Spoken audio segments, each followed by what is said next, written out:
जी पदाधिकाऱ्यांची बैठक घेण्यात आली, काय सांगणार आहे? आज या ठिकाणी सावली विश्रामगृह येथे सर्व पदाधिकारी, युवा सेना व शिवसेना सर्व पदाधिकाऱ्यांची बैठक या ठिकाणी लावण्यात आली होती। स्थानिक स्वराज्य संस्था या निवडणुकीच्या अनुषंगाने या ठिकाणी ही मीटिंग बोलवण्यात आली होती।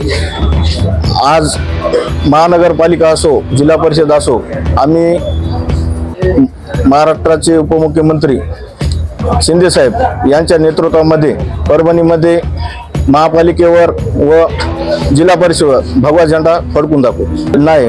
आज या ठिकाणी जे तुम्ही 2 गटाचं बोलत आहात, तर संजीवनी शिक्षण संस्था अंतर्गत त्यांचा दरवर्षीप्रमाणे हा कार्यक्रम आयोजित केलेला असतो।